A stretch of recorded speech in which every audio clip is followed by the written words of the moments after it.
Can you hear me? I can. Who just said that though? Oh, I bet you know. Oh, all right. Hey, Bill. Yeah, I'm pushing the buttons to get in. Hey, Jason. Oh, I probably got this so you can't talk. There you go. Hey, Hey, appreciate you logging in, and we're still good. Bill's going to be there tomorrow morning, as will Rick Holmes and Tim Frisbee from the council. Okay. Once we clear that conversation, then I'm free to talk to Milbacher then. Yep. I thought that was good news. So, and also just so you know, because these, even though it's early, it's still recorded. So Okay. the video's recording. Got it.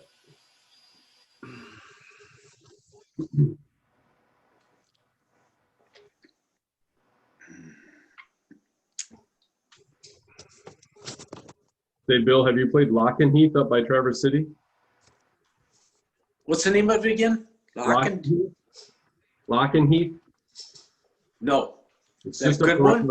It's up on the East Bay. I just hung up the phone from confirming my tee time for a week from Friday. So it's supposed to be on. You know what?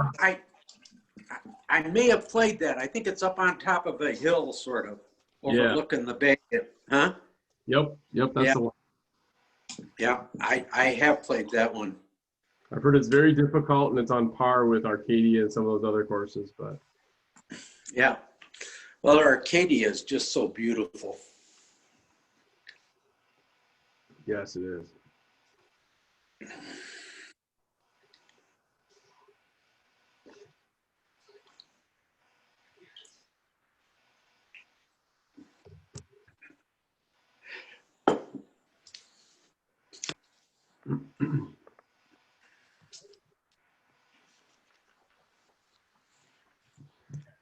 Jim, are you going to use the U.S. flag for the Pledge of Allegiance? Yeah, if you give me a minute to call it up, because Zoom now requires us to have a waiting room. So I'm watching all the people in the waiting room to get them in. But Okay. And I've talked to a number of council members, and I'll ask them to raise their hand and let you call on them. They're going to make comments regarding Bob Merrill. Sure. And then Jason, so you know we have you at agenda item 10A. I'll introduce you. I'm not sure if anyone's going to have questions. I pretty much prepped it that there's going to be a non-quorum meeting tomorrow, and then a special meeting on August 31st. Are you going to award tonight though? Yes. Yep. For contract one. Correct. Contract one. Yeah, I can see that on my phone.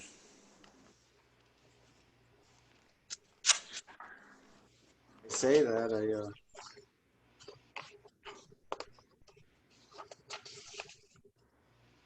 Yeah, and we just used the same language as your memo in that it's awarding the project contingent on rural development's approval and loan closing. Correct.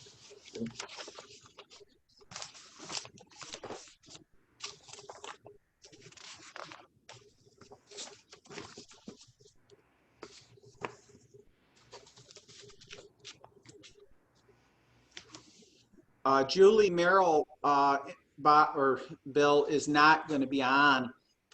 She's in the UP Okay, and doesn't have adequate Wi-Fi.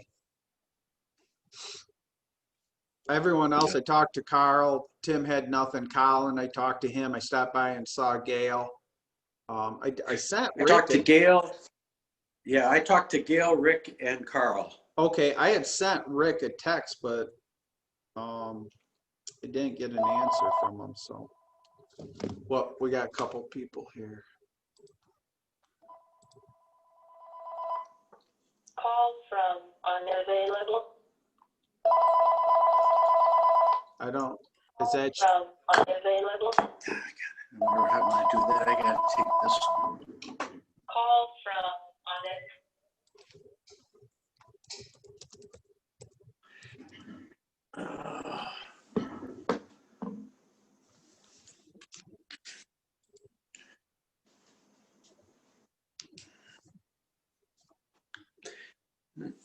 Let me I got see. your Gmail right away when you sent that, Jim. Okay, I don't know what it was then. It must be a filter on my side. You know what? I'm gonna look in the spam and the trash baskets for, maybe that's where it's going.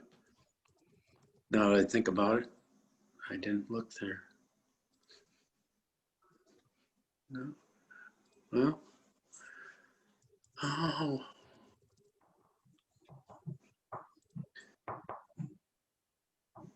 And now I gotta send, Gail likes me to send that to Gail. There's Gail. Spam.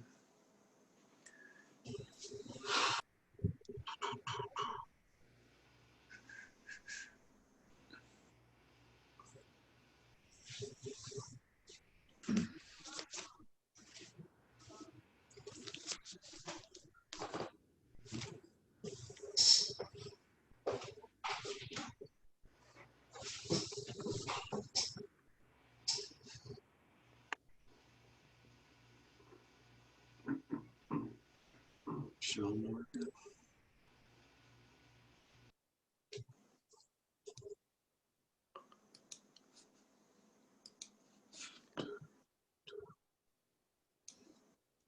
Huh.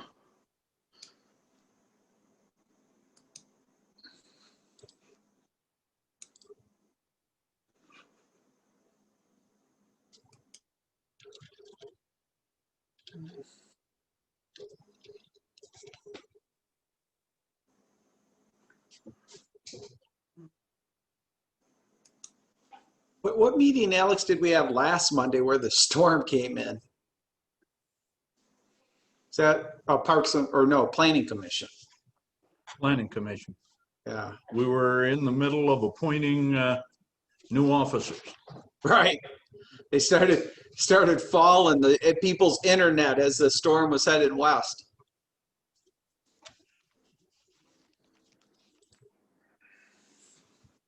Oh, I see. Hey, Jim. Yeah. Hey, Rick. How's everything? Good. How are you? Doing well. We'll let the council know you have a quorum and the meeting is being recorded. We're waiting on Tim Frisbee and Colin. How about Julie? Is Julie not going to be with us? Julie is not. She is in the Upper Peninsula and doesn't have very Wi-Fi service.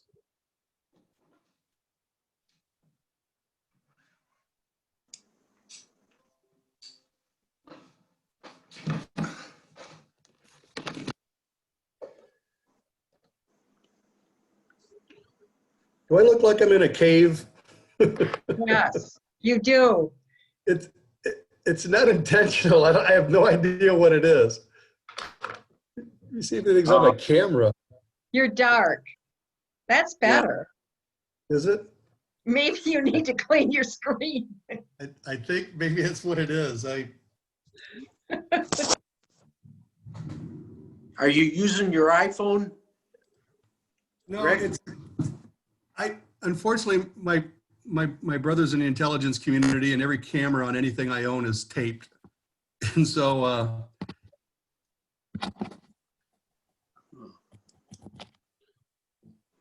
better. All right. Well, Yeah, it's better. I think there's residue on it. The camera is what the problem is. Is that so someone like doesn't turn on your camera in your computer? Yeah. He shared some interesting things that people can do with your doorbells, your Oh, yeah. you name it that has a camera on it. It can be turned on and off remotely. Both Dr. Tim and Dr. Phil had a thing on about that. Did he? Yeah. Yeah.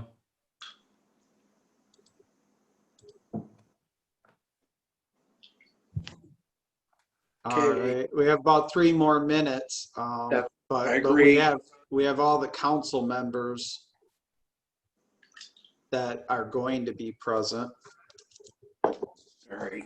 Colin's still in Florida. Hi, Um, Colin. How are you? Yeah. Yep, since COVID, he stayed on the beach. He has.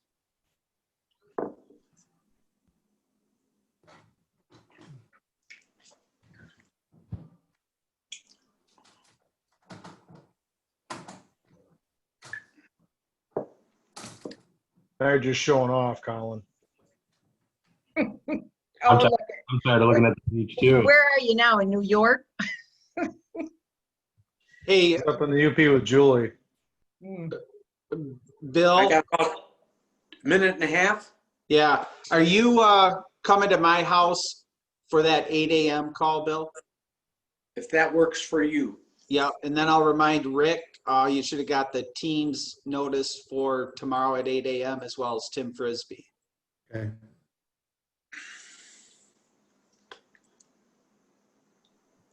Is this a better look? Oh, yeah, you're really handsome now. Now you look like you have a flashlight underneath.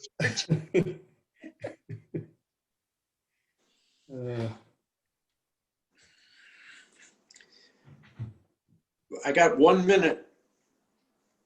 That's what I have too.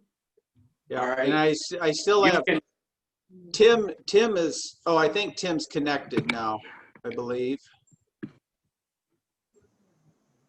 Yeah, we should see him here shortly. Okay. Good evening. Good evening. Hey, Tim.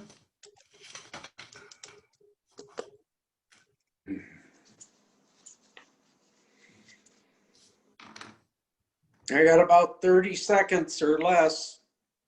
Up. So Jim, you can start readying that American flag. All right, let me, here we go. Uh-oh. When, There we go. when that comes on the screen, I'm going to call the meeting to order. Hey.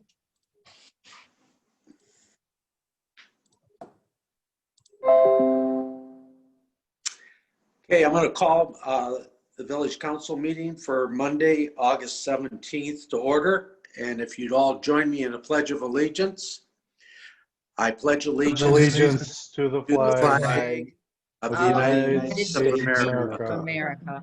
and to to the the republic republic for which it Which it stands, stands one one one nation, nation, under under God, God, indivisible, indivisible, with liberty liberty and justice and for justice all. for all. Okay, We're getting all better. right. Beautiful.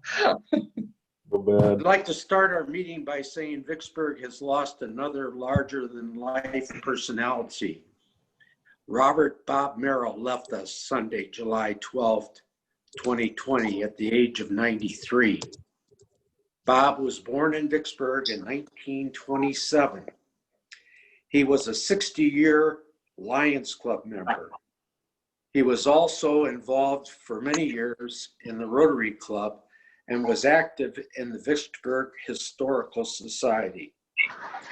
Bob was a lifelong resident of Vicksburg, and he was owner of an appliance store.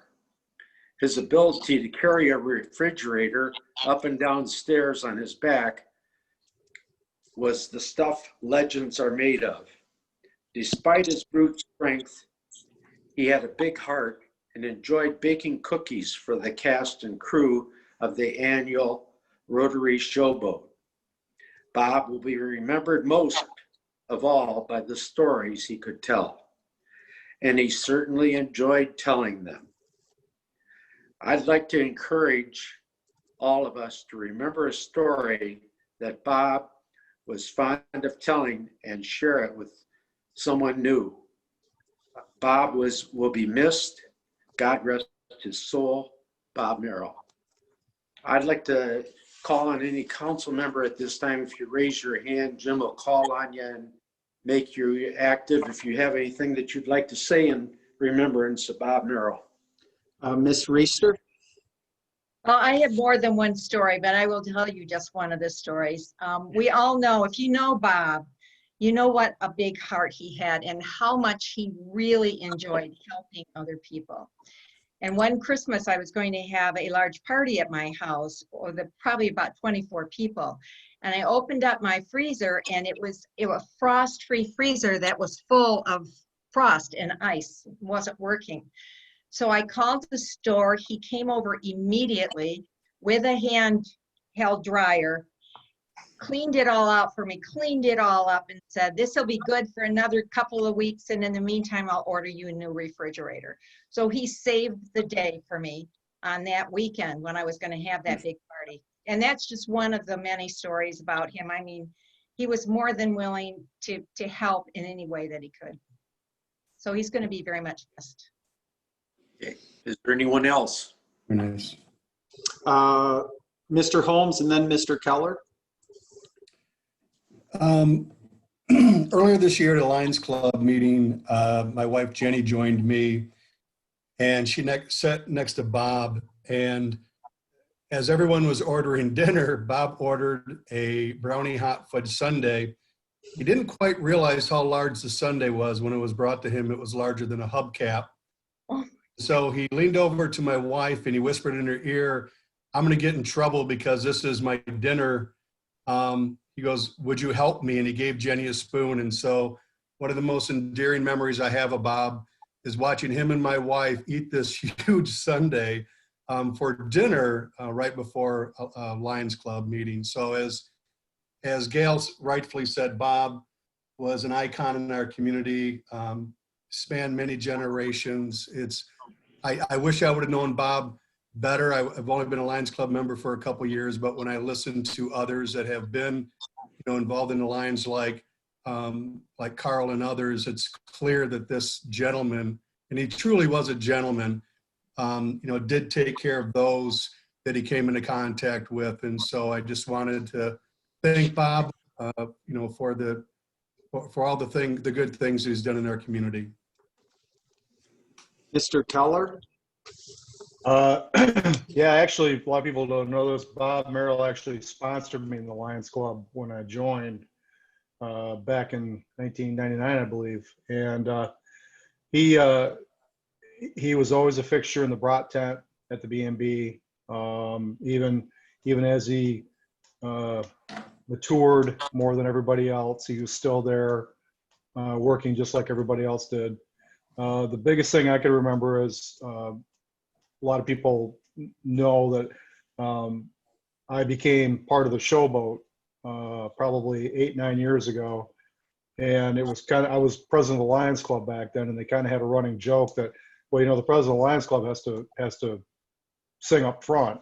And so anyways, I got stuck from then on in the front row. But Bob always at our break for rehearsals would always kind of let me know, hey, you've got a safe member here with you, don't, because he was always there for the refreshments. He and I were the only two Lions that helped out with the Rotary. for that endeavor. But we had a lot of fun, and he's going to be sorely missed. You know, the Lions Club isn't going to be the same without him, that's for sure. He was one of the founding members, so rest in peace. Yep, yep. Are there any others, Jim? I do not see any other councils at this time. Okay. I'd like to take a moment of silence then, and then Jim, have you do roll call.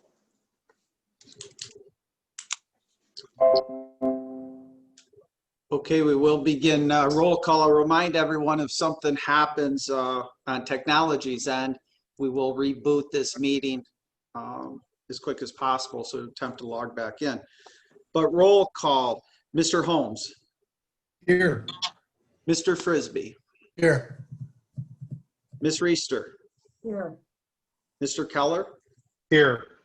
Mr. Bailey, Here. Mr. Adams, Here. and Ms. Merrill is excused. Okay. We have in front of us an agenda for this meeting. Are there any additions or corrections to the agenda, Jim, that we should note? I have none, Mr. Adams. Okay. For clarification, under the village council action select, we have an item F, is that correct? That is correct. We did amend the agenda both on our website and distribution Okay. on Sunday afternoon as well. Okay, I just wanted to make sure everybody had that there. Okay. I still see no scheduled appearances. No We public. need to approve the agenda. Thank you. Point of order, President Adams, Trustee Keller, I'd like to make a motion that we approve the agenda as submitted. Thank you. Is there support? Bailey, I support. Thank you. Are there any comments, questions regarding the agenda? Hearing none, we'll do roll call. We'll do roll call. Mr. Holmes, Yes. Mr. Frisbee, Yes. Ms. Reister, Yes. Mr. Keller, Yes. Mr. Bailey, Yes. Mr. Adams. Yes, The motion passed. thank you. I see no scheduled appearances and no public official appearances. Is that still correct? That is correct. Okay, then this is citizens' time for any comments on agenda items. We have 3 minutes. Is there anybody listening in or would like to raise their hand on the screen and get noticed at this time? Mr. Mallory, I'll ask you if you see any hands going up. Sure. Mr. Wagner or Ms. Holmes, if you have a comment for an agenda item, if you can raise it, and Mr. Ritzma is on as well. And I see no one with a raised hand for agenda items. Mr. Adams, I think we can move Okay. on to number 9. Number 9 is approval of the consent agenda, which includes the minutes of our July 13th meeting, a warrant report of $319,000, and 2 event requests for the pavilion, August 30th and September 13th. Chair would entertain a motion for approval of same. Gail Reister, I make a motion to approve the general consent agenda. Is there support? Holmes, support. Okay, been moved and supported. Are there any further questions or comments on the consent agenda? Hearing none, I'll ask the clerk to do roll call. Mr. Bailey, Yes. Mr. Keller, Yes. Ms. Reister, Yes. Mr. Frisbee, Yes. Mr. Holmes, Yes. Mr. Adams. Yes, The motion passed.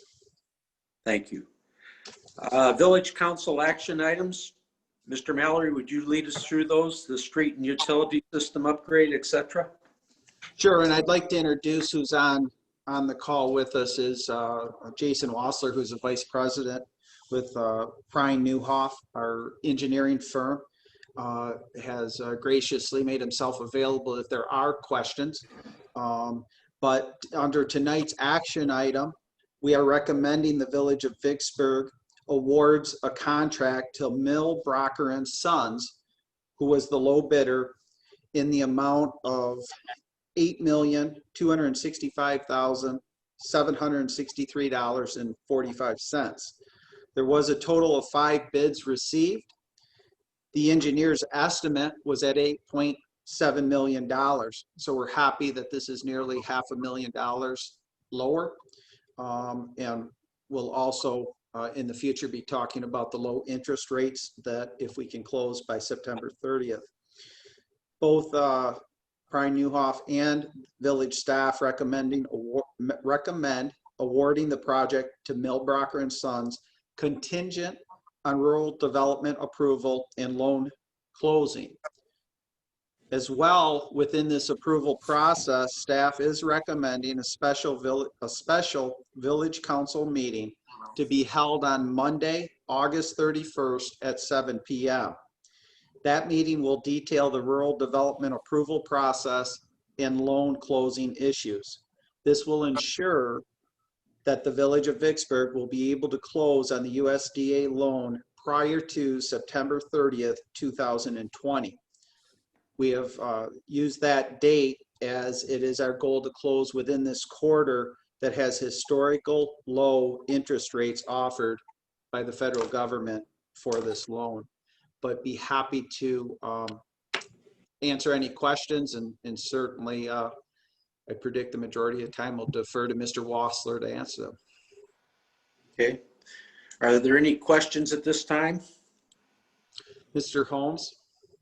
Yeah, great news as far as the additional savings, Jim. I'm just curious if Mr. Wassler or yourself could give some background as far as why there is a differential like that. I know sometimes in bids, you know, we've seen savings, but this is quite an amount. So I'm just curious why that may be. Yeah, I'll certainly say a few comments and then have Jason weigh in. From my perspective, and I don't have the complete 5 bids in front of me, but I think at least 3 of them were above the estimate, and 1 just below, and then this one. So I think the estimate was, and we were predicting that estimate months ago. And then each company, as you're aware, Mr. Holmes, whether it's their work schedule or how it fits in, this company's out of Allegan. Maybe it had something to do with proximity. But I will defer as well to Mr. Wassler's input on the questions, reference to savings on the bid amount. Yeah, I don't have a lot to add to that. I think Jim nailed it. Typically when we do estimates before we bid the project out, as an engineer, my goal is to finish second or third, someplace in there, because to give you the best service, we want to be able to guess or estimate the cost as close as we can, but we certainly don't want to be low, because then you don't, you aren't financially prepared to pay that much for a project. So in this case, I think it turned out really well. It doesn't always turn out that way. It's kind of a guessing game because market forces can drive those bids. But in this case, we were very pleased with who was low bidder and also what the cost was. Good. Okay, the chair would like to entertain a motion for approval of the street and utility system upgrades in the amount of $8,265,000, I believe. Holmes would like to make a motion for the $8.2 million as explained by Mr. Mallory. Okay, is there support for the motion? Yeah, Frisbee, I'll support it. Okay, been moved and supported. Are there any further comments or questions by council? President Adams, I have one, and I don't really know how pertinent this is, I guess. I'm asking for an opinion. I personally know the owner of this company. He went to high school with me. Not that I was not involved in the bid process or anything else. I guess I just need to know it's a pretty large contract, whether I should abstain from the vote or not. I mean, No, you can go ahead and vote, Mr. Keller, if you don't have any interest in the company. do not. Certainly, I think it's noteworthy of, it's you full bring in- disclosure, I guess, more than anything else for everybody to know that I went to high school with the owner of this company. So I don't know the company other than when I grew up in Allegan, but I know the individual who owns the company now. So, but we're high school classmates. So. Thank you for that disclosure. Are there any other comments or questions by council? I just have one about the amount of work. Are they going to be taking on the whole project? well, this is, if the totality of the project, I would say, was 4 phases originally when we started designing it in 2017 and 18. This contract, which is titled contract number 1, basically is from the Washington Street lift station, the downtown work through the Interceptor, which also has about a 1.8 million of the 8.2, using round numbers, deals with water improvements on the water system, and goes out to Spruce Street. So there is an additional contract, which is contract 3 out of the 4, which deals with 22nd Street.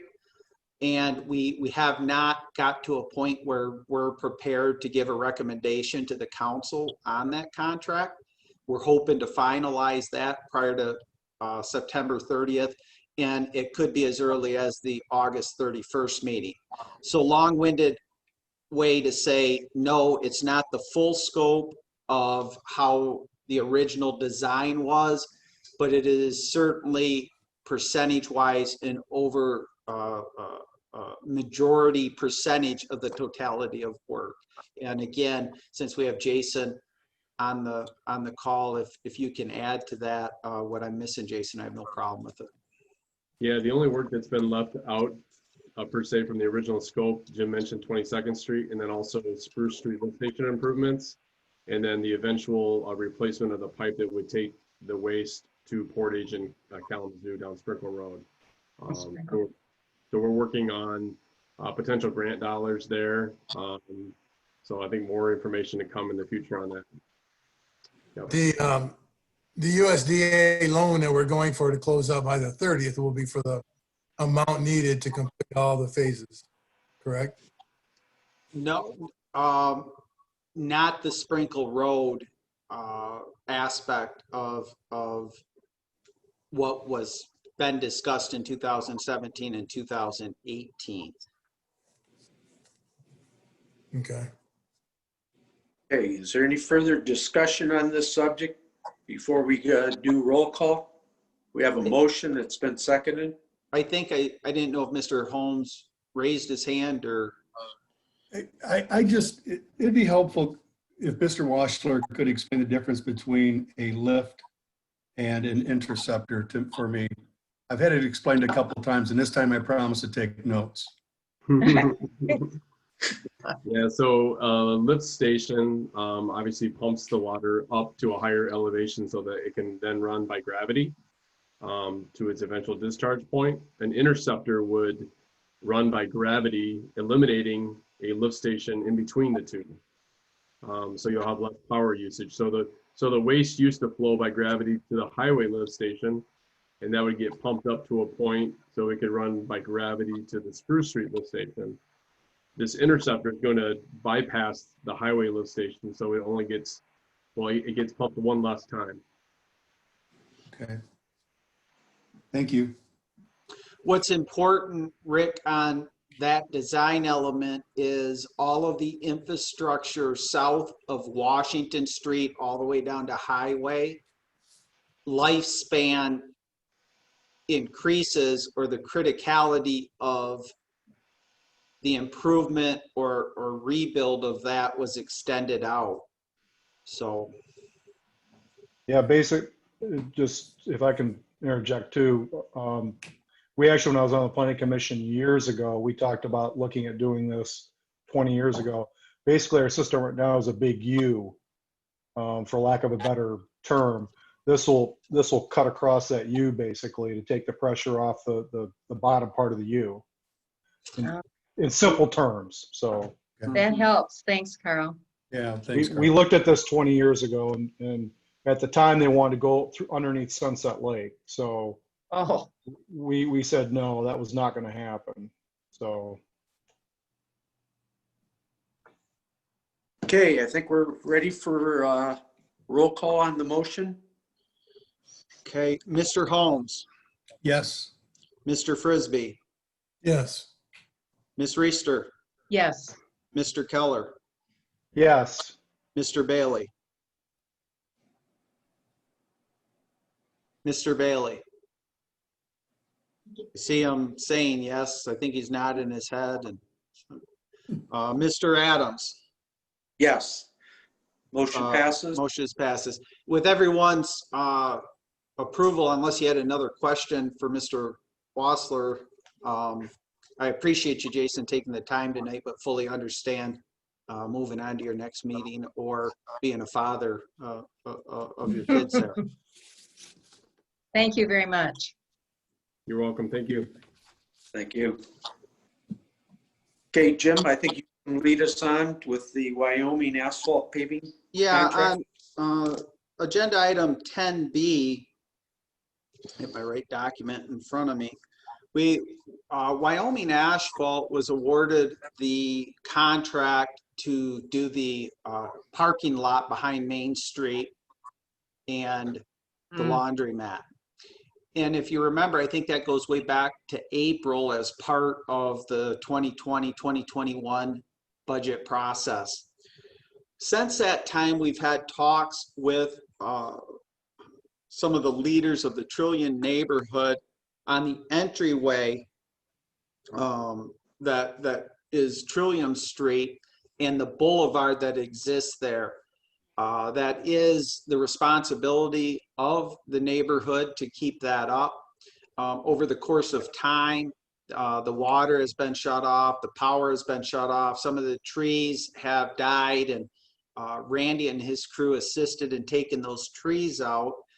And meeting with 4 or 5 individuals from the neighborhood, they've requested that instead of the boulevard, that planning section being so long, that it just basically is the neighborhood sign, the flagpole, and then just directly to the north of the flagpole.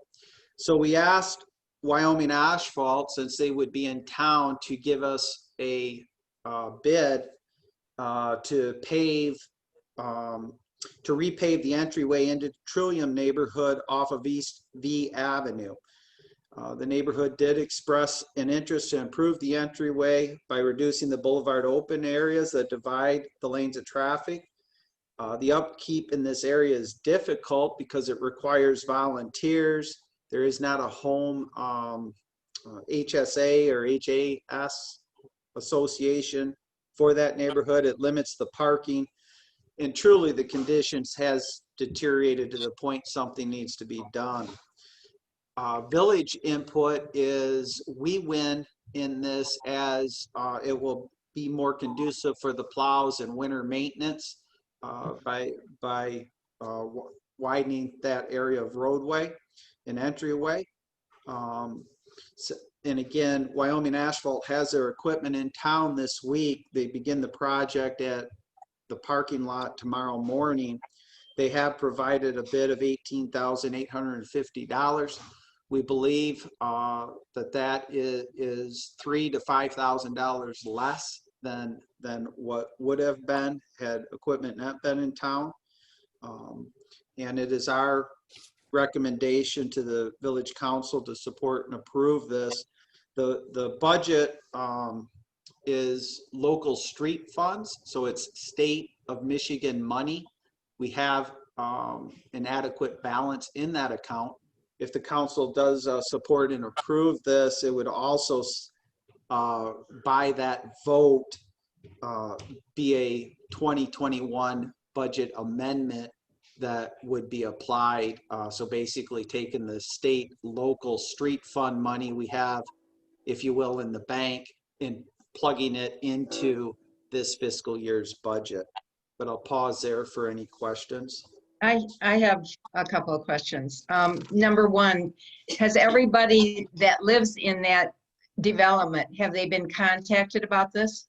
Not everyone. It's a large neighborhood. I think Randy Skippers is on the line as well. If I'm in error, he certainly could correct me. But the people we met with in person out there, I believe, were certainly the majority of houses on the east and west of that entryway. Okay, all right. I just wondered, what I don't want to see happen is a backlash, because of people saying, well, we were never even consulted about this.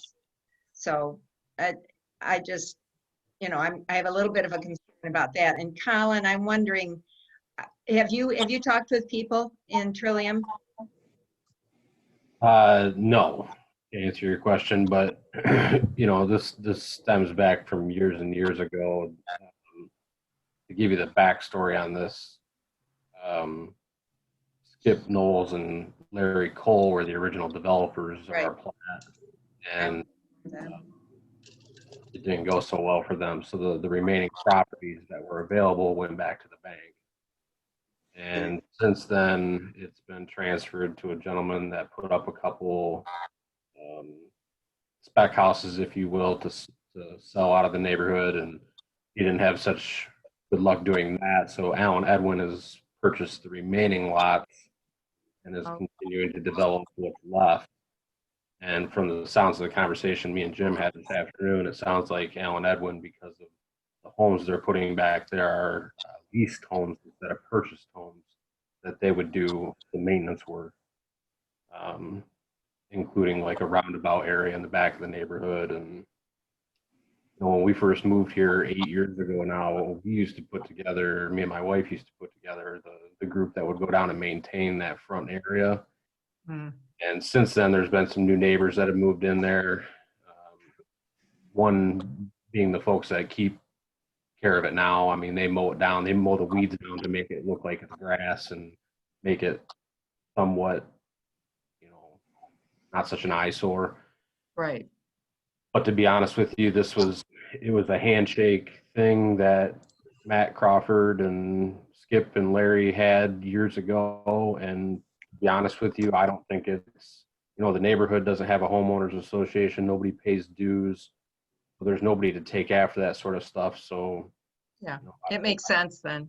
I talked to Ken Skippers about it a long, long time ago, and he basically said, if the village is going to take care of it, we're going to mow it over and plant grass or, get rid of it, because we don't need the responsibility. And it's just to the point where those people at the end of the street or right by it don't need to take care of it day in and day out. I don't think that's fair to them. And right. Okay. Thanks. I can assure the council, the people that we were talking directly to were the ones that are volunteer, and it's deteriorated to the point that it's taken bi-weekly efforts on their part just to keep it presentable. Yeah, I think there was like 8 or 6 trees to start with. They're like little cherry trees, and we're down to, I think, 2 or 3. And so would that whole thing be taken out? Just take it out, and then that would all be just asphalt? No, we'll leave the sign with the neighborhood, the Trillium neighborhood sign, the flagpole, and then just a little bit, 5-6 feet to the north. So instead of a long, lengthy opening, it'll be more of a circle or an oval, I would call it. Okay, thanks. All right, the chair would like to ask the pleasure of the council. Is there a motion relative to the Wyoming asphalt paving contract? President Adams, Trustee Keller, I'd like to make a motion to approve the village manager entering into a contract with Wyoming Asphalt to pave the Trillium Street from East V Avenue to north of Gardenia Avenue. Okay, is there support? I support it. Reister? Okay, been moved and supported. Is there any further comments or questions regarding this issue? Yeah, what kind of road are we going to put in? Are we going to chip and seal? Is it going to be excavated or just No, it'll be paved, so, it's not gonna be excavated. They'll overtop, I think, 1.5 inches. But Randy, you're on, again, if, I know it's not chip and seal. No, they're gonna take out about 8 inches of that. And what they did is they brought all those stones to the center of that island. So 8 inches will be dug out and gravel will be put in with 3 inches of 36A asphalt right up to those rocks. Okay. So the rocks will still be there as a border? Yes, they brought them more towards the center of and they made it look really nice, and we'll bring the asphalt right up to that, and you'll still have a small strip of grass down the center, which they will maintain. Okay. Who's going to maintain that, Randy? Well, there's 4 or 5 people out there that did all this work with the stone and removed the hedges and whatnot and grouped it all up the way they wanted to, and asked that we would bring the asphalt just up to those stones. So Okay, so people that live there you're talking about? yes. And Gail, the size that they're bringing it down to is very maintainable. It's right now it's 50 yards long. Yeah.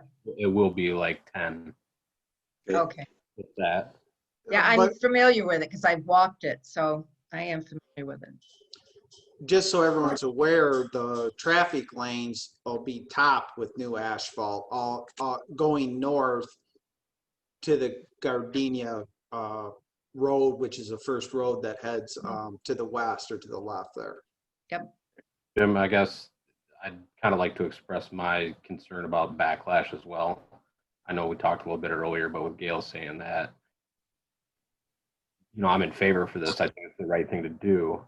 I just don't know how many people you're going to have come forward and say, well, we never even knew this was going to happen. Where's our say in it? I mean, they don't really have a say in it because we don't have an HOA. And if that's village property, then it's village property. But I don't know that anybody understands that. Yeah, if anything I've learned over the last 4 years, I'm pretty confident that there'll be someone that expresses an opinion that counters I guess I'm what's just, been decided. We did the whole entire neighborhood south across the street from the high school last year, pretty sizable investment by the village of Vicksburg in that entire neighborhood, which is a medium income to low income neighborhood. And I actually received 2 calls from individuals from that neighborhood that didn't want new pavement. I'm confident that the majority will see the positive impact it has on the entryway and the look or aesthetics of the neighborhood. I believe the guys from DPW even went down and purchased a new flag to be flowing when we were out there a month ago. But I anticipate someone having comments. We'll do our best, and as long as Alex is prepared for the backlash, we're good. that's why I brought him in with the wide shoulders he has. Go ahead, Rick. Go ahead, Rick. As with everyone else, this makes sense. And as you said, with any project, there would be dissenters. The one thing I thought might be an idea, and that is, Colin, does Trillium have a Facebook page? And is it possible, Mr. Lee, to be able to work with you in providing some information that can be shared on that, just proactively, so that those who aren't aware of this are at least made aware of that? This. I used to manage that page, and then I kind of sold out that to another neighbor of ours. But they do have one. I'm not a Facebook person, so I don't know if it's kept up regularly or not. But Alex, I'm sure if you did a search for Trillium Plat, you would find it.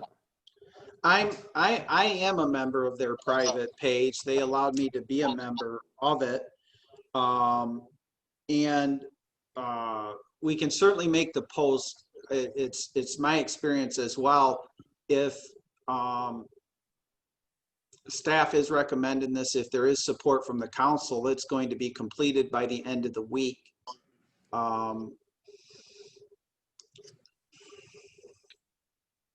Well, it's Frisbee. I have a couple of concerns. One, the entranceway, DPW standpoint, is it maintainable? Two, from an aesthetic standpoint, is it maintainable? Because it was ugly, to say No, that's the whole motivation. Anyone who's been out there and talking to the people who have kept up, that's the essence of this. It's a gateway into the village. The people right there in the entryway are certainly in support of it. Universally, the people that have volunteered to attempt to keep it up want it, and what it's being developed into is absolutely maintainable. Okay. But what if those people move out? You know, I mean, that's another thing. Yeah. It's Well, it'll be a lot easier than it is currently. None of them expressed an interest to move out. Who has a liability of the boulevard and the signage now? If it's village property, why do we even leave the sign in its place? Why don't we just excavate the whole thing and put a road in without that sign and pile of rocks?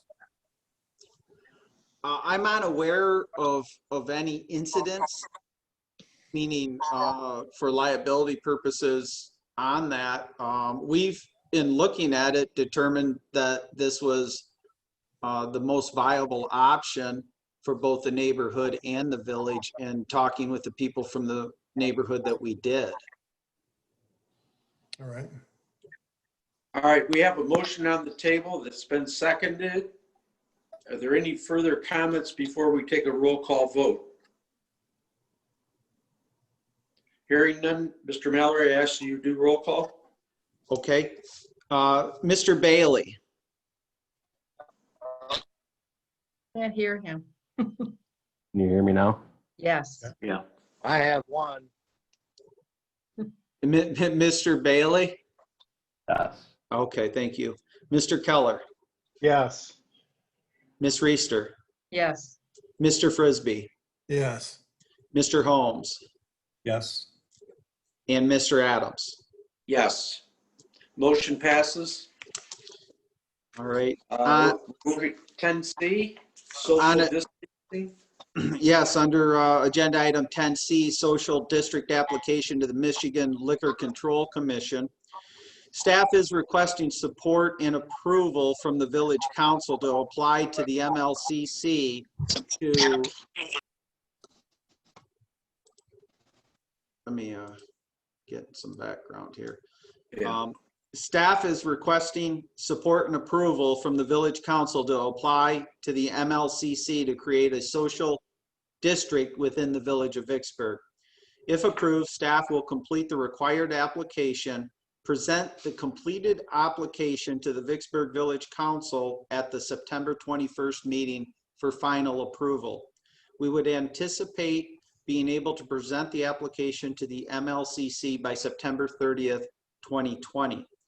Highlights of the social district plan as of today's date will include boundaries. We have sent the council a map, but those boundaries are basically Main Street and Prairie Street, Liberty Lane East and West, the alley behind the hideaway, and it will include Oswalt Park. It does not include any public parking areas, nor does it include Oswalt Park. But again, we'll provide this council the opportunity for input and a final vote at the September 21st meeting. Did you mean that it doesn't include Clark Park? Yes, it does not include Clark Park. Thank you. The hours of operation we're looking at are Sunday through Thursday, 11 a.m. to 10 p.m., and Friday and Saturday, 11 a.m. to midnight.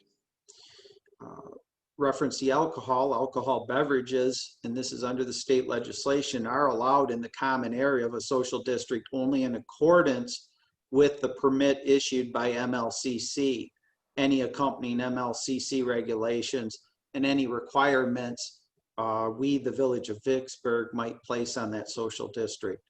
The alcoholic beverages shall only be purchased at licensed premises of a social district permit holder and must be consumed in the designated common areas.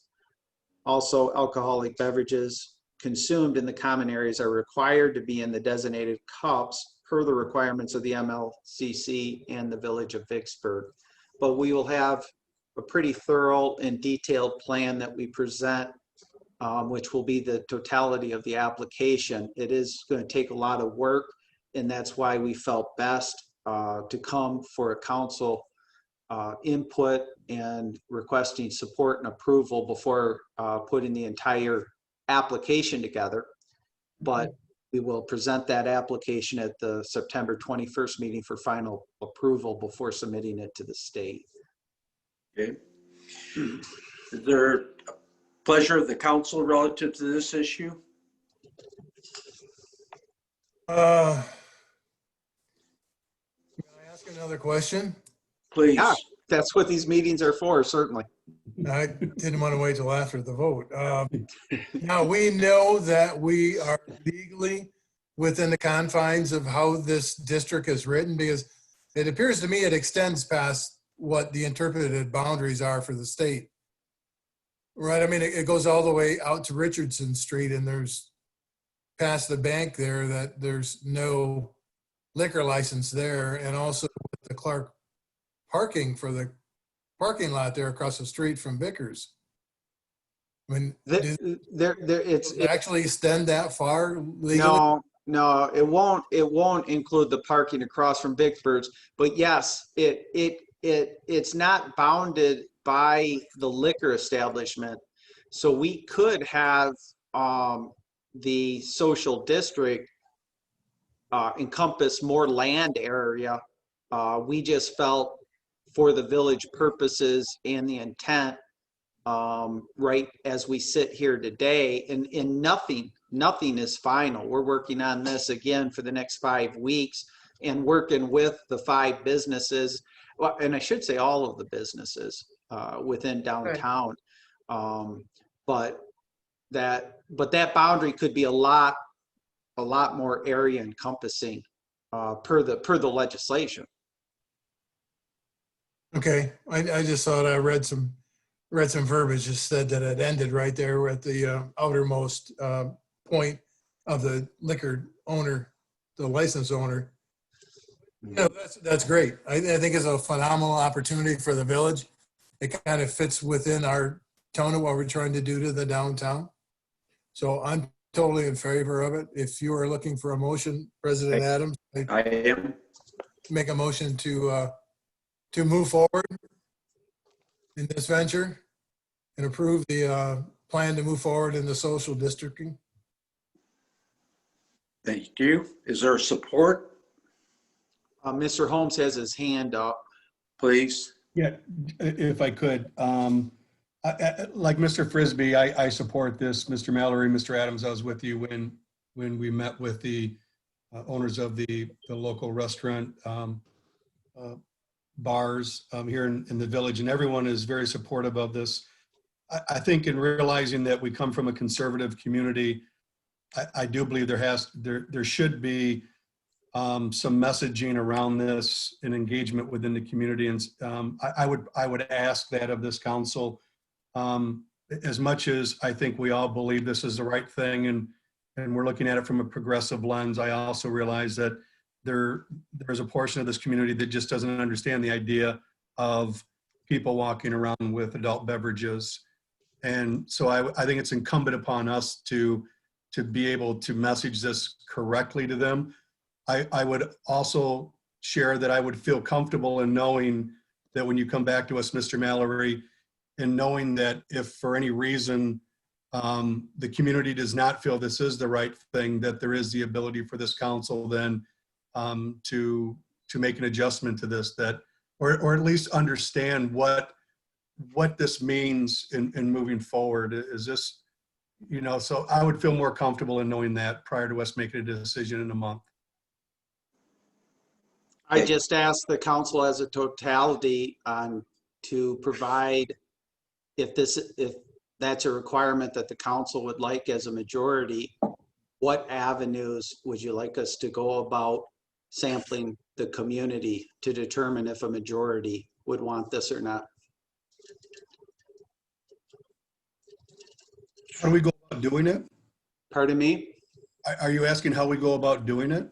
Yeah. No, yeah, I believe what I heard you suggest to the council was you'd like an educating component to the community and input on the community's desire to have this, as well as the potential if the majority did not want it.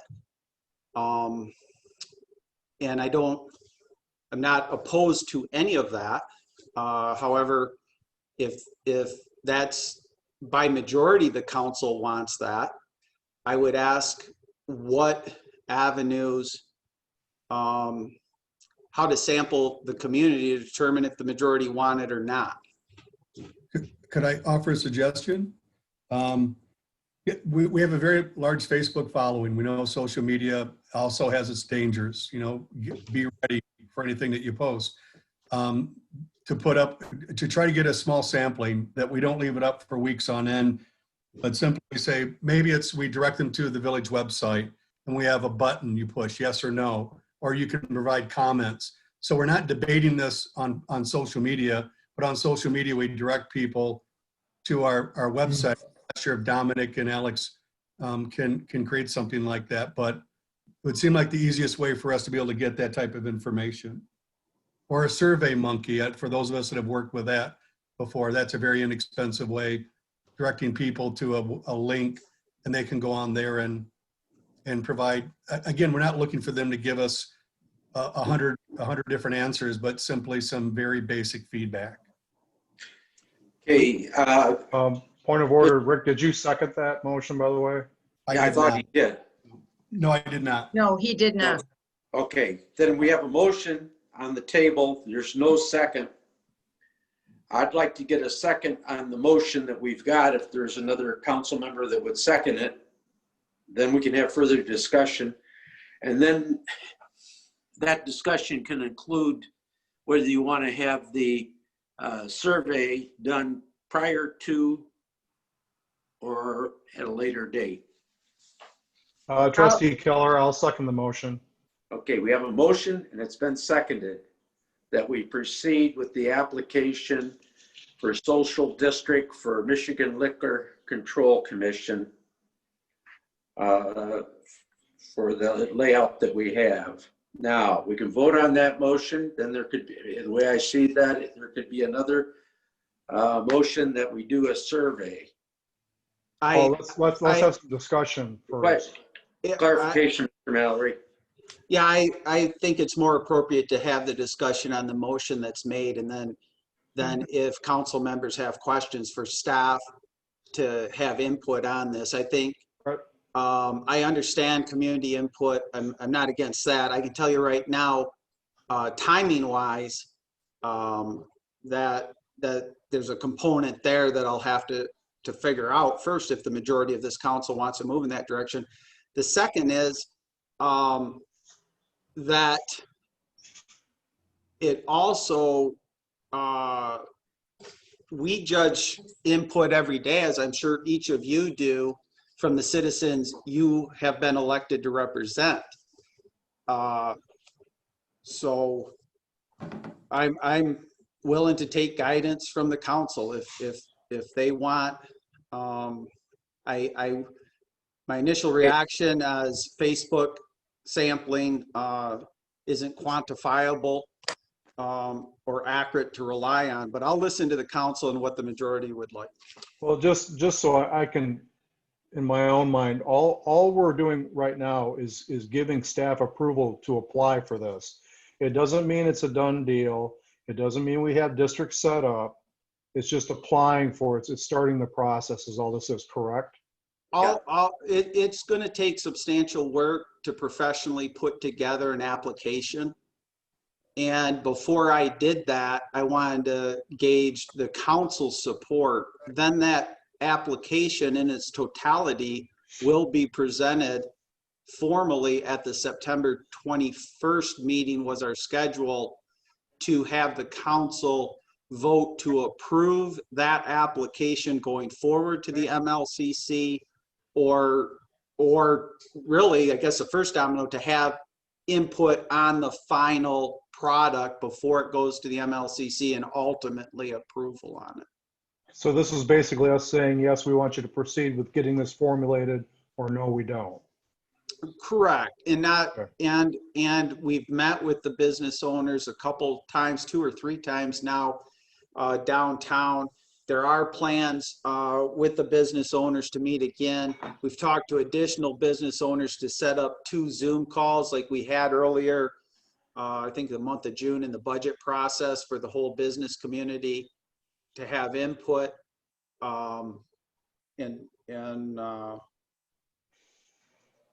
As part of the process moving forward. All right, I have a motion on the table. I'd like to call it to a vote if there's any more comments before we take vote on it. Frisbee, if I may, I would just ask that we get some input from Chief Sanderson prior to this, to what he believes is a policing ability. Yeah, Scott's been involved in every meeting and would be involved in all the meetings, as well as on the input of the impact of that. Okay. Point taken. Any other discussion before we take roll call? I just want to let the council know that I'm going to vote no for this reason, and that is I support this, by the way. I think it makes sense.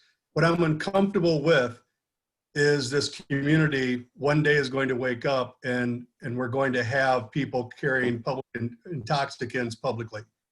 And these 7 individuals, there's going to be a group out there that I would like to know what we're doing to communicate to this community what we're looking at passing. And I haven't heard that yet. What I hear is we want to vote on allowing staff to move in processing this. I vote for yes for that, but I also hear staff saying, I'm looking for your input in how we formulate this, and I don't feel that we're beyond that yet. Good comment. Any other comments? Mr. Holmes, did you have something else? I think you had something else. No, I mean, I'm not trying to be, I'm not trying to be difficult here. We spent 20 minutes talking about an entryway to a neighborhood in this community because we're afraid people are going to push back on it. And we're looking at we're looking at passing basically an approval to allow people to walk publicly with adult beverages here. I think I'm uncomfortable right now. I think if I can clarify, all staff's asking for is if this council wants staff to put together this application process. There will be another, whether our goal right now would be to have it in front of the council September 21st for the actual vote for us to submit it to the state. Right. If I can do this, Mr. Holmes, is I can fully explain the quantified data we use to develop the application we put in front of the council on September 21st. And if I accept, and I like this. This is what I think these meetings are for. We don't get a chance as a group in totality to talk about it. And I'm all in favor of having this discussion because it helps me out in getting our team or my staff what specifically the council would want. So but I envisioned when this came on the agenda, it was okay. The council's at the point they want to see an application. come on team, we're all pitching in 40 hours here, and because this thing's going to be a 300-hour project. And when we present it on the 21st, I can pledge our commitment to describe how we quantified putting the application together, and the positive and might an adverse reaction be something like that. But I kind of wanted, if the majority said, no, I don't want to, we wouldn't spend that amount of time that it's going to take to put the application together. Does that help a little bit of your questions, Mr. Holmes? It does, Jim. I felt that not only were we approving, giving you the okay to move forward and investing the time, energy, and money of staff and putting it together, but I also felt you were looking for us to provide some additional direction or input into that effort. And that's where this council member did not feel that there was a robust discussion around this. If I'm inaccurate in that you're saying, hey, we're not there, we'll get there, that's okay. But what I would hate to happen in a month when you bring this, then that's when I say, bring a lunch, everybody. It's time to have a real long talk. And everyone's like, hey, listen, we spent all this time doing this. What are you doing, Councilman Holmes? And I'm like, well, we really haven't gotten into the meat and potatoes on this thing yet. We need to talk about this a little bit. And again, remember, I'm totally behind this. My only concern is that, as I said, we just spent 20 minutes talking about an entryway to a development. And I think that there should be a little bit more discussion about, you know what it is to me? The message. It's HR 101. You got to get ahead of the message. If you allow someone to control your message, or someone else gets ahead of your message, it's very difficult to control the narrative. And I think in this one, that's the only thing that I'm saying here, is that I would feel more comfortable if, and maybe this is an offline conversation we can have, Jim, just in understanding a little bit more about what you and staff are looking at doing. I would much rather have these conversations with the full council present. And just so I can interject, Rick, I understand where you're coming from. I do. And I have some issues with the boundaries, the way they're drawn up currently. And I'll save that and pass my information along before your presentation on the 21st of September. But I also understand that I understand the group of people you're talking about, Rick, but there's also another group of people. It doesn't matter how much you inform them, they're not going to care, except when it directly then affects it. And then they're going to complain, well, we tried to do this for you. We tried to explain this we did that with the PUD, with the mill. And we had several meetings for people. Yeah. And yeah, some of them were well attended. A lot of them weren't. And then when the rubber met the road, everybody started, you heard complaints about, well, we had these meetings, so I understand where you're coming from. I really do. And I don't disagree. I looked at this as a pre-approval process, just to give you, go ahead and at least, we don't even know if we'll get it, right? I mean, it's not a slam dunk. We'll get the thing, is it? I don't want to be overconfident, but we're going to invest all the hours we can to hopefully, if what we would get is the MLCC and the economic people from the state see this as an additional tool that municipalities can utilize to help their businesses within a community. I think part of the messaging Mr. Holmes is speaking about, and I believe our application will more than satisfactorily describe how, hey, this is not a college fraternity party where it's a bunch of open drunkenness. It's a well-managed, well-controlled, very specific designated area within the community that in this walkable environment that we want to grow into, people can come from in Vicksburg or out of Vicksburg to our community, park their car, walk between all of the shops in our core downtown area, and there will be an area that they could hang out and have an adult beverage. And I think we'll certainly recognize, and we will want to establish from a staff perspective, a historical record of how all those I's and T's were dotted. Everyone on the call knows my background. and I mean, I'm not in favor of creating an environment that a bunch of people are influenced by adult beverages to the point it's causing us any type of headaches. So on paper, I think our presentation and our record will address those concerns, also address how we'll mitigate in how on a risk management quadrant we can be in a high frequency, low risk area, and the community will know it's a professional policy that's been put in place. I think that Colin had something to say, and I'd like to hear what he had to say. Okay. I was just curious if there's like communities that are, do you have anything to compare us to them? And Sure.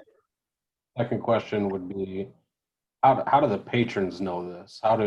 Is there like highlighted maps like we got in our packet that show, okay, if I'm leaving Distant Whistle, I can go here with a drink in my hand? Or Yeah, first off, in the state of Michigan, the city of Port Huron was the first city.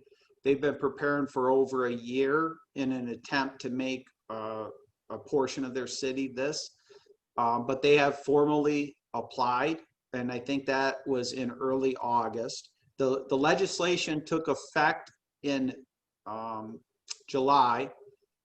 Also, the city of Kalamazoo at their commission level just approved to submit their application.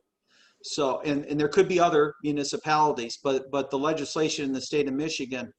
What we've also done is Alex Lee has been in communication with 4 or 6 communities in the state of Ohio. The state of Ohio had legislation that is at least 3 years old. So getting some feedback, what works, what doesn't work, and that type of research will continue between now and the ultimate application product being put together. thank you. As for the when and if we were to the point of having a social district, the part of the legislation requires the boundary being well marked, which is part of our discussions and determination that we haven't finalized. Part of the application process will also include the funding. Each of the businesses participating. So if you have a liquor license, they have to submit a separate application to become a permit holder. Part of that process is they need a receptacle, both trash and recyclable, at or near their doorway.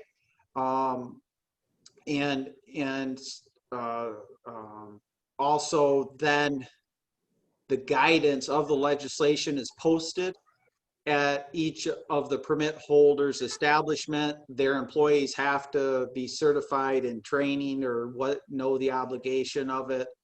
And then it does become a communication thing. Like Rick was saying, let's say this doesn't go as smoothly as planned, and 2 a.m. rolls around and you've got a dozen people laid up in the streets and things did not go well, and we can redact this at any point in time. It can be redacted. That's why we have the ending hours at 10 p.m. right now, 10 p.m. and midnight on the 2 dates. And that's not the ending hour for purchasing one of those social district club cups will be well prior to that. That'll be, you can't be in a social district in the open air with an open container at that time. And again, and I take Mr. Frisbee's suggestion, but I want to assure everyone that Scott is in attendance at all of these discussions. Thank you. Mr. Mallory, it's fair to say that if I was talking with a citizen and they said, well, so we're going to have people walking around getting drunk, being disorderly, that I can say, listen, there's laws that prevent that, and this would not change those laws. That's a factual statement. Absolutely factual. In fact, it would be heightened within the social district. Okay. I think that's primarily what I've heard in my limited discussions on this in the community is that people immediately go to a worst case scenario where we have, Always.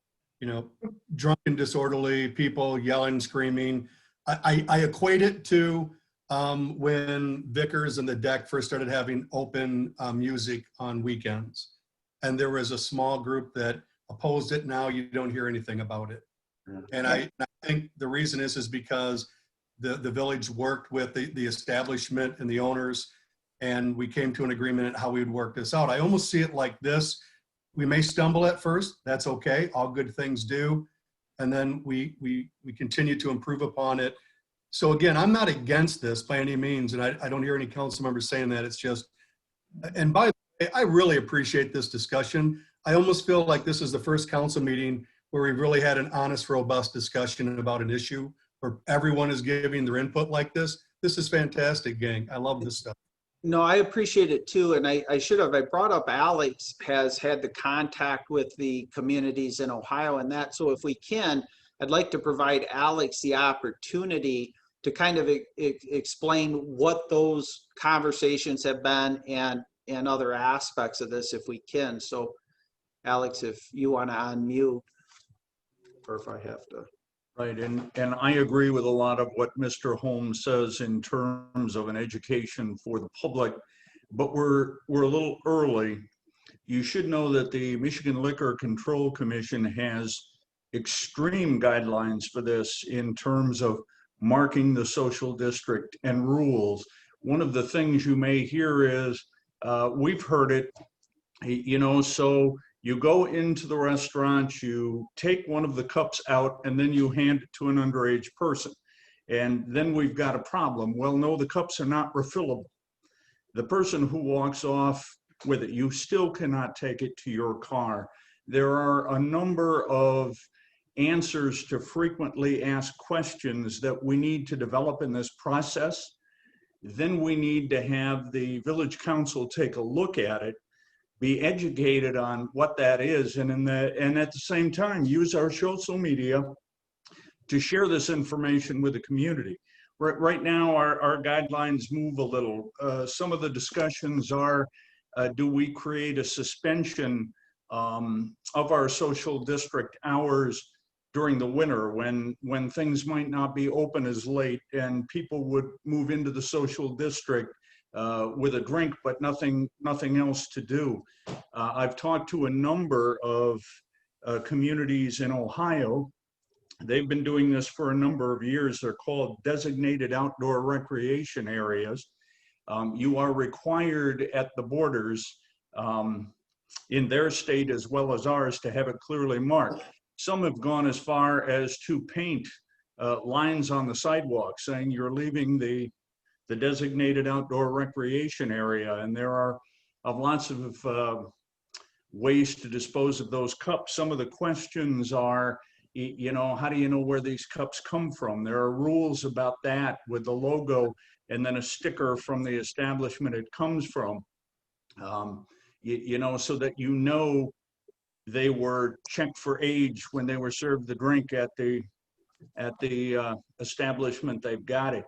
We have to have lots more discussions. We have to solidify some of these boundaries, how we're going to mark them, what we're going to do, and then take a look at it. As I understand it, you're asking us to go forward and develop that. And I agree with you, Mr. Holmes. Once we have, where we're going to do this and how we're going to approach it, there needs to be some education to the public, but to the council first, so that you can talk to your constituents and answer some of those questions. But going out at this point and saying we want people to be able to walk on the street with an open container of alcohol is going to get an extremely negative response. And there are a lot of rules. There are a lot of people who are doing this. We've talked to them. Chief Sanderson has been great. We've talked about policing. Do we need extra security at night? Do we suspend our social district? Do we retain the right to suspend for events like Christmas in the Village, where we would not want to have alcohol. I think we need to have all those put together, a frequently asked question as part of the education. So as you said, the comments don't get ahead of the narrative. Yeah. Thank you, Mr. Lee. That was very, very well done. Thank you. Okay, the council has a motion still on the table that's been supported. Is there more discussion or should we do roll call? I'd like to call the question. Okay, anybody else have any comments before we call the question? One last comment, and that is there's been a very robust discussion here. Mr. Mallory, I'm not sure who's keeping the minutes. I would ask that most of this discussion be in the minutes, if you would, please. The meeting's fully recorded, so all comments are on the recording. Okay. I believe we're ready for roll call, Mr. Mallory. Okay, Mr. Holmes, Yes. Mr. Frisbee, Yes. Ms. Reister, Yes. Mr. Keller, Yes. Mr. Bailey, Yes. Mr. Adams. Yes, motion passes. Yes. Next item on the agenda is Parks and Recreational Committee board members. I've been working with Jenny Holmes, and at this time, I think Jenny is in the audience, I think, but I have a recommendation for the council that we add Aaron Gannett and Rob Peterson to the Parks and Rec Committee. And I'd like Jenny to speak up and indicate she's reviewed same and is in agreement. Is she available? She's muted right now. Yeah, we just have to go through a We're trying to process. get her. I think Jenny and her committee have looked at the people that have been submitted, and these are the two individuals that have been recommended to me. And I know Rob Peterson and know a little of Aaron Gannett. Mr. Adams, point of order. I see the boss. There she comes. I thought that was gonna get weird for a minute. Hey, Rick. Jenny, are you in agreement on Rob Peterson and Aaron Gannett being added to the Parks and Rec at this time? Yes, it's actually a nice change to have three very qualified candidates complete applications for the Parks and Rec Committee. Two of them are within the village boundaries. They all have this very extensive backgrounds in volunteerism. Rob Peterson, I believe, has a master's degree in community development, so we just cannot turn down that kind of knowledge and experience. Sure. Also has a lot of experience in maintenance in areas of outdoor camps, which again is going to be just a wonderful new addition to the Parks and Rec Committee. The third candidate also had a very extensive, I wouldn't say lifelong volunteer sort of background. And although we're not selecting him, I hope that there's something we can find for him to do, because anytime someone wants to volunteer their time, I hate telling them no. So I'm hoping to reach out within some other capacity and find something that he can help the community in. Good. Okay, with that, I'd like to entertain a motion for support of my recommendation by the council. Rick, you had a switch? Bailey, so moved. Is there support? Trustee Keller, support. Any comments or questions before we call this motion to a vote? Hearing none, I'll ask Mr. Mallory to do a roll call. For Mr. Bailey, Yes. Mr. Keller, Yes. Ms. Reister, Yes. Mr. Frisbee, Yes. Mr. Holmes, Yes. Mr. Adams. Yes. The next item is the budget amendments. Mr. Mallory? Yeah, this is when the village budget was presented on June 29, 2020, the amount of dollars allocated to the South Kalamazoo Fire Authority and the General Fund 101-336 department was listed correctly in the document approved by the Village Council. However, when we inputted the final spreadsheet into BSNA, the tabulation or total amount of expenditures was off.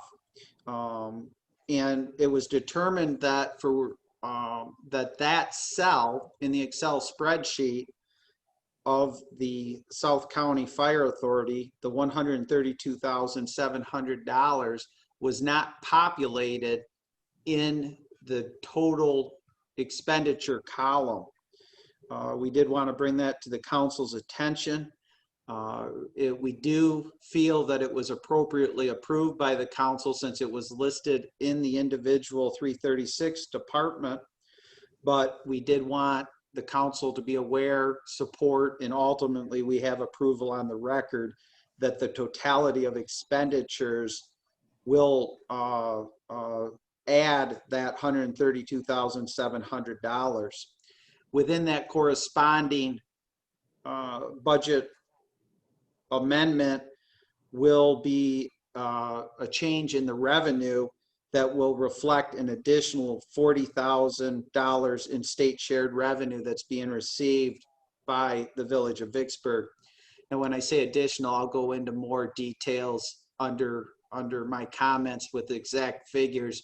As you know, we were prepped a budget for a 50% reduction. We have received the August check that goes back, but it's reflective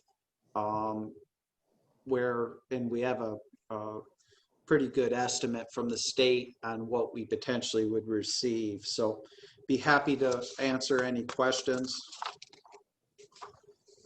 And the chair would like to entertain a motion for approval of the budget amendments. Yeah, Reister, Yep. I make a motion to approve the budget amendment involving the South County Fire Authority expenses and state shared revenue as presented by the village manager. Okay, is there support? Holmes, I support. Moved and supported. Any further comments or questions? And I'd like Mr. Mallory to do roll call. Mr. Holmes, Yes. Mr. Frisbee, Yes. Ms. Reister, Yes. Mr. Keller, Yes. Mr. Bailey, Yes. Mr. Adams. Yes. And one last council action item is 10F, which I think 3 years now have been a deputy clerk. And this is a request just to change that title to acting clerk. It's mainly due to a lot of federal requirements in not only the grants that we're submitting, but also the federal loans. By federal requirement, they can have a clerk, an acting clerk, or an interim clerk sign the paperwork. It can't be a deputy. So we're asking the council to support and approve providing the title of acting clerk. Chair would entertain a motion for same. President Adams, Trustee Keller, I make a motion to assign the duties and corresponding title of acting clerk to Village Manager Jim Mallory. Okay, is there support? Trustee Bailey, I support. Okay, been moved and supported. Any further comments or questions on this item? Hearing none, we'll do roll call. Mr. Mallory? Mr. Holmes, Yes. Mr. Frisbee, Yes. Ms. Reister, Yes. Mr. Keller, Yes. Mr. Bailey, Yes. Mr. Adams.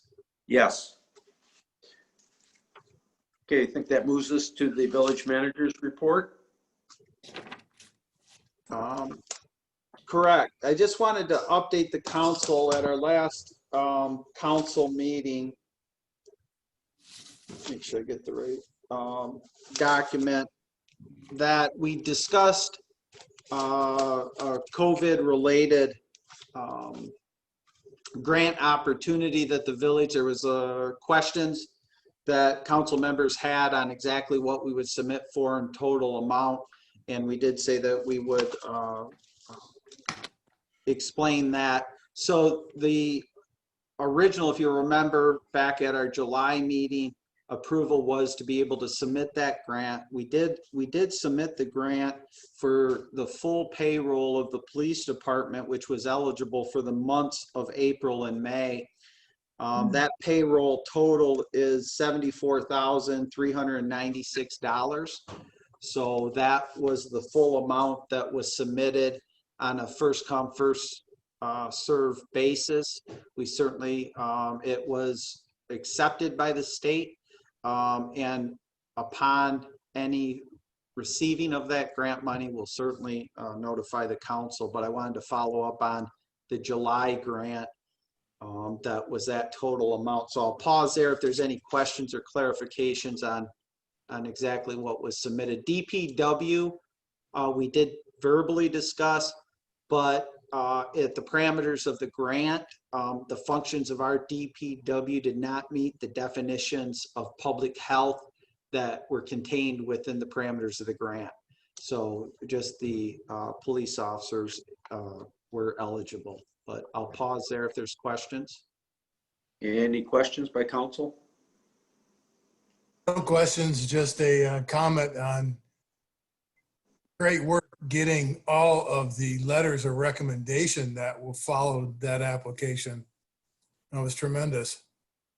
Oh, okay, and where these COVID opportunities are coming, that's an infrastructure grant that we have secured quite a bit of letters of support for. I have a call Thursday afternoon.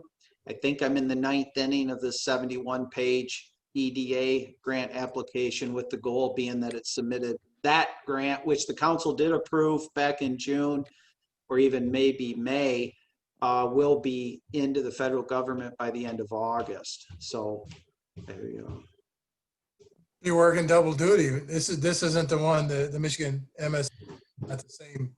No, that the one tonight on tonight's agenda that we want the council aware of is we came across an opportunity through the Michigan State Police on some additional lower weed level type things that would be eligible under money they receive. So Scott Sanderson put all the information together for us. It was Michelle Morgan who through one of the listservs that we're connected to saw this opportunity. We did not have a council meeting. It was at an amount and it's grant money with not a match. So we took the 3 days and submitted it to the state police. That total reimbursement amount is $5,017.91. It does include purchase of a laptop for Scott to remote in, which will remote into the police system.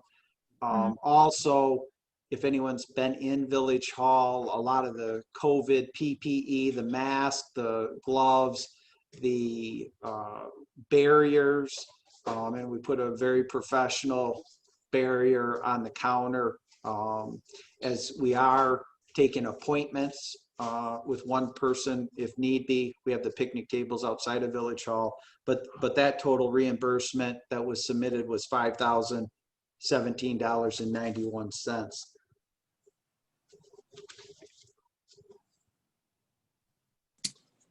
Okay.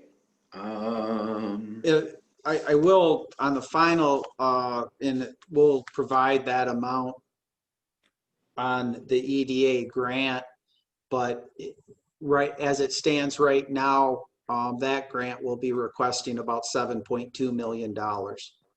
So. Okay.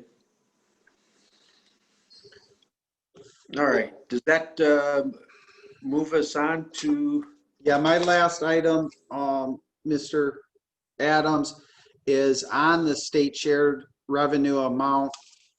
To give you an idea, both in the 17-18 and 18-19 fiscal years, it was right around $43,000 we received in state shared revenue in the month of August. We obviously have been impacted by a worldwide pandemic, and the amount that we received this August was $37,757.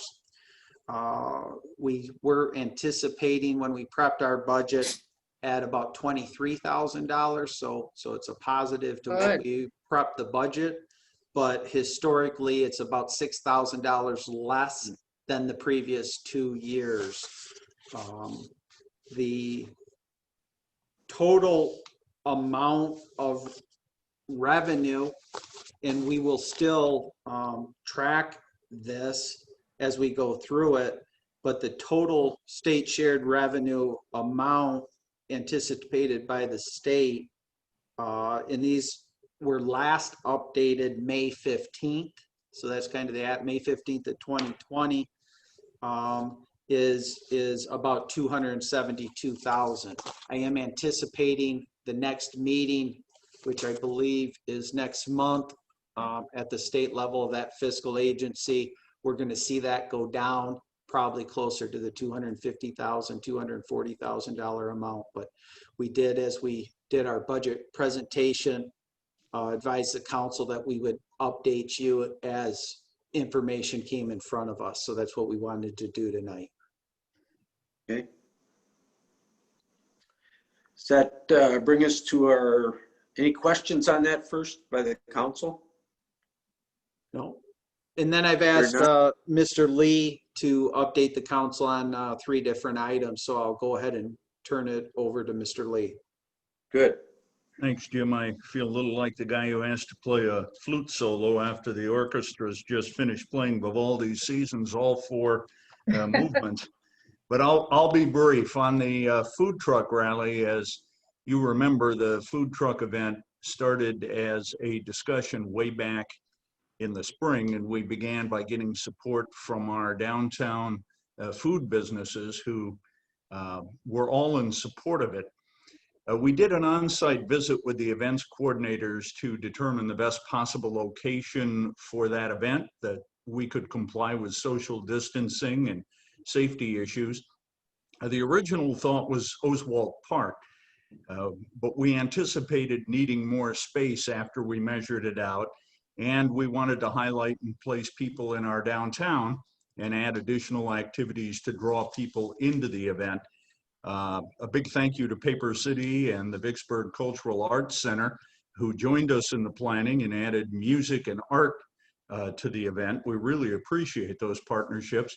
Our DPW saw to bringing in barricades as we blocked off Main Street. They brought in some additional seating and a lot of additional trash receptacles, while our police department helped clear the area in a friendly and efficient way that made things very easy for the trucks and all the participants. I can't say enough about the effort of both DPW and our police department.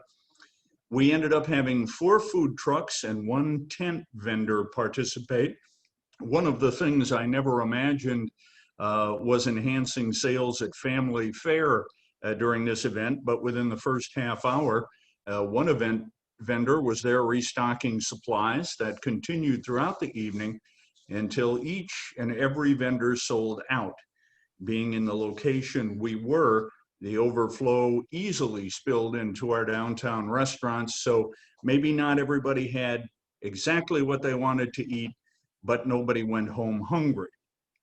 We received a letter the day after the event from the event coordinator, Becca Schemberger, who said, and I quote, "Good morning. I want to take the time to thank everyone who was part of the event last night. In particular, a huge thanks to the Village of Vicksburg for allowing us to have that event, and to the Mill and the Vicksburg Cultural Arts Center for partnering with us to make it an awesome night. In total, we had over 400 people attend the event, purchase food from the food trucks, and enjoy the awesome live music and artwork. The trucks were absolutely thrilled with the turnout, and the charming culture of Vicksburg was undeniable. In a time that has been difficult for food trucks, it sure is refreshing to see the kind of support shown last night and the respect everyone had for each other, wearing masks and social distancing. Thank you again so much for the opportunity and your partnership. Let's please do it again, end quote. There does seem to be interest on the part of our citizens to do this again, but as before, we will begin that process by having discussions with our businesses and our partners to determine if and how we can do this better. In summary, it was a success. We exceeded all of the vendors and organizers' highest expectations, but after all, that's what Vicksburg does. Moving on to the website, our new website has had more than 23,000 page views since its launch in February 2020. 85% of our traffic is new viewers, 15% are returning visitors. We have ended our retainer situation with Gladstone and Associates, so we are flying solo now with updating and maintenance. We have a new and improved calendar feature on the page, and both Denise and I have been trained in running it. It's much more adaptable, it's much more user-friendly, and additional good news, it's a feature of Documents on Demand, which we already subscribe to. So the cost for this large improvement and all the training is absolutely nothing. We've begun putting village forms on the site. We looked at using Documents on Demand for this improvement as well. But storing our forms on another website required just too many clicks to the website, to the document center, to the file section, to the folder section, and then on to the document itself. And both printing and downloading were not available on a remote site. It's confusing, it's complicated, and it fails completely on the exclusively for village forms, and we're starting to populate that section. Those forms will be within our own web page, so it'll be very easy to print them and or to download them. There was no cost involved with this beyond staff time for this huge improvement as well. Documents on Demand is currently developing two services of interest to me and us.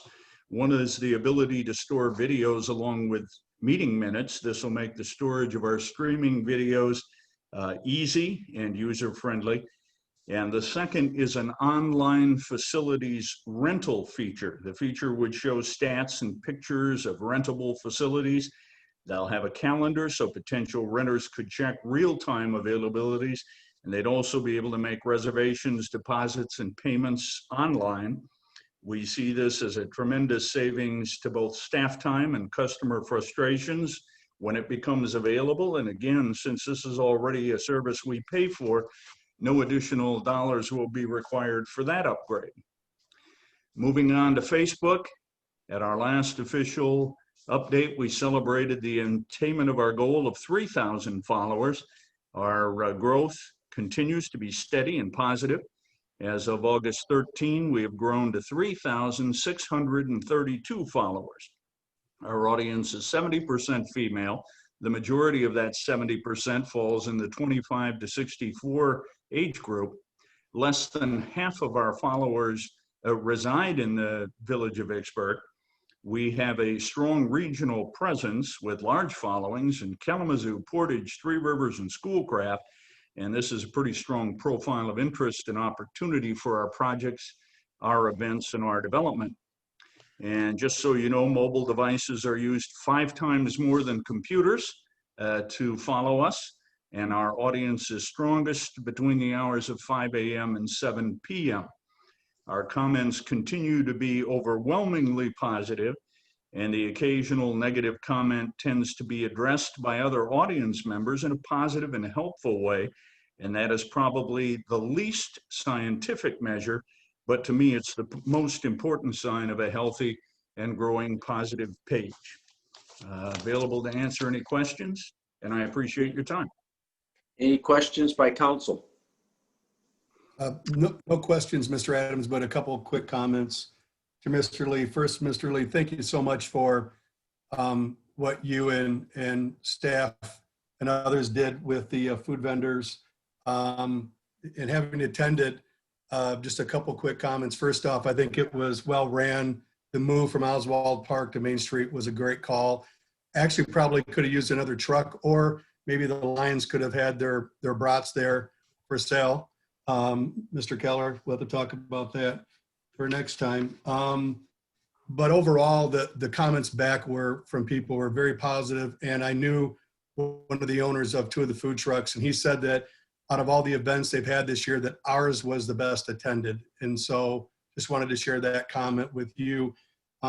Regarding the village website, I continue to smile every time I hear you talk about the improvements we're making and making it more interactive. The one comment that I'll share with you whenever there's a chance to look at improvements, as you talked about, I really like the idea of basically our possibility of the village website being even the center point of the village, just like you're looking at Facebook, increasing those hits. Can you imagine if we had the ability to go to the fraternal organizations, you know, the Rotary and the Lions, to the churches, to businesses, to the schools, and basically allow them to put information together in one way, shape, or form. So when you open up the page and you push on calendar, the daily events in the village pop up for you. And so you're not having to look around at all these different Facebook sites or social media, that we, the village, have that ability to message out. This is what's going on in our community today for you. So I just wanted to share that comment with you as well. Thank you. Any I would- other?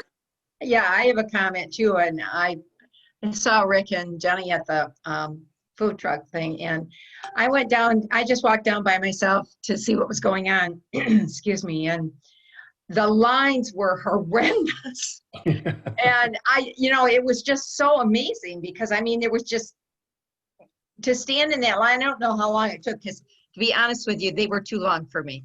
So it would have been nice, like Rick said, to have had a couple of more trucks there, and then maybe it would have been, spread out a little bit, but it looked like everybody was having a wonderful time. Everybody was, like Rick said, being very conscious of, staying apart, wearing masks, very, very cordial. People were having a really good time. So thanks for putting that all together. Okay. Anyone else? Mr. Adams, we do have one thing before that I want to make sure that if there's any conflicts, or just again, on that special village council meeting for Monday, August 31st at 7 p.m., it will be just the infrastructure USDA loan process and accompanying ordinances. Okay. And what's the time of the meeting again? 7 p.m. if it's okay by the council. Okay, do we need a motion? Yes, sir. Council's pleasure for a I meeting move- 31st at 7? Trustee Keller, I move that we have the special meeting on August 31st at 7 p.m. to discuss the USDA loan. Is there support? Reister, support. Okay, moved and supported. Any other comments? We'll do roll call. Yes, sir. Mr. Frisbee, Yes. Mr. Holmes, Yes. Ms. Reister, Yes. Mr. Keller, Yes. Mr. Bailey, Yes. Mr. Adams. Yes. Okay, Meeting for thank you. August 31st at 7 is approved. This is citizens' time for non-agenda items. If there's any citizen that would like to address the council, they can raise their hand on the Zoom meeting, and Mr. Mallory will identify him for us, and we'll be able to hear him. Sure. Again, Mr. Ritzma or Mr. Wagner, if you want to raise your hands, I can see, or Ms. Coney, I just unmuted you if you have comments. We'll start with Ms. Coney. Nothing for me, thank you. Okay. Ms. Holmes? Okay. Well, we'll see if she moves over to Rick's computer. Nope, But she's good. Mr. I, for the record, none of us heard Mr. Holmes's answer on that. Mr. Wagner, do you have anything? I'm all set. Thank you, Jim. Thanks, Ryan. And Jeff, if you have anything right now, or if you want to talk to me after the meeting for clarification, just call my cell. Thank you. Okay. I think that concludes it for citizens' time. President's time, I just make everybody aware there's still plans to have that antique trade show and the fall bike festival the weekend of September 20th here in Vicksburg. I think that's one of the few events that is not canceled. So we're ready to go down through the councils members. Colin, do you have anything to follow up with us? I'm all set, Bill. Thank you. Gail? You said about the antique show. Is there something in August or? Nothing in August. September 20th, that weekend, Okay. is the antique trade fair. I think it's the 19th and 20th. Don't quote me on that. Okay. For the antique trade fair and the fall bike festival. Okay, thank you. That's it. Mr. Frisbee. Well, I'm not going to make a motion asking for any money, but I am asking for some support in the request of staff to go out and solicit bids from Prudential, Weedell's. We've lost favor of our garden club, and we have some gardens that need some quick attention. And I would ask that we go out and to some bids to do 2 services this year, if not 3 next year. Tidy them up now and do a fall close, especially Liberty Lane. I know some of the other areas are going to be torn up and affected by the sewer and the streetscape. But the Liberty Lane, it needs some attention. And, we rely on volunteers so much in this community. And we just put it at risk at situations like this. So if we could look at what it would cost to go in there and just tidy up those gardens. Other than that, thank you. Okay. Mr. Keller. Just let everybody know that we didn't have our summer festival this year, but we will be having a golf outing on the 19th at States, the Lions Club, that is. So if anybody's interested. The 19th of what? Of September. I'm sorry, Gail. When you said the 20th of September, that reminded me. So, and I also want to make the rest of the council aware. I've reached out to Manager Mallory. I would like to try to do something in honor of Bob Merrill and Sue Moore. Kicking around ideas. I had made a comment to Jim about maybe renaming Liberty Lane East and West, Bob Merrill Lane and Sue Moore Lane. That's just a thought.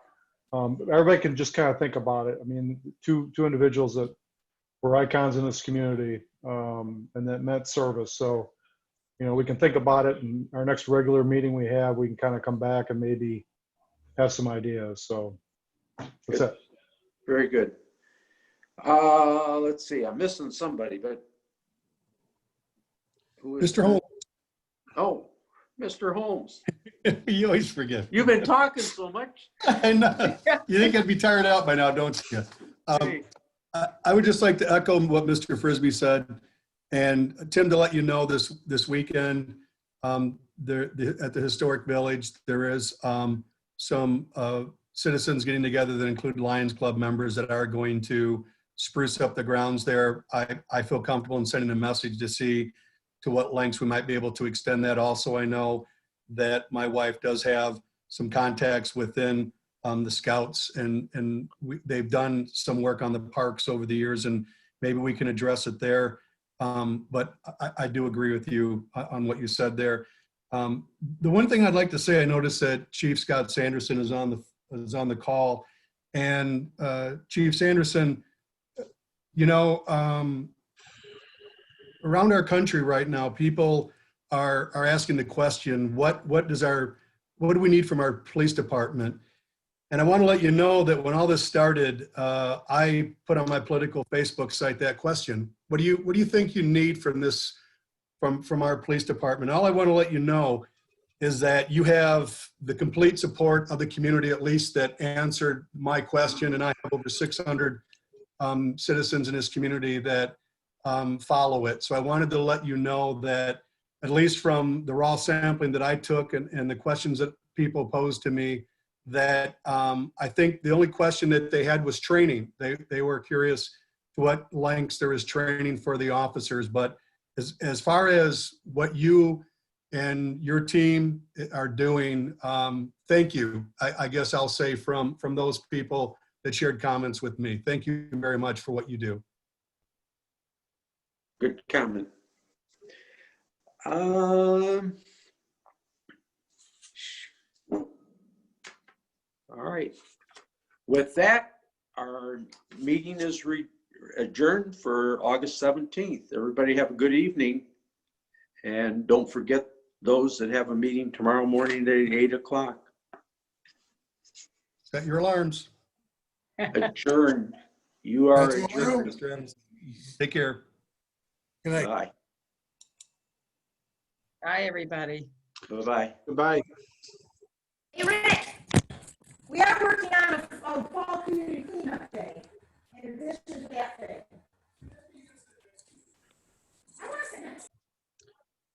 I'll mute that. I'll give you a call, Alex, all right?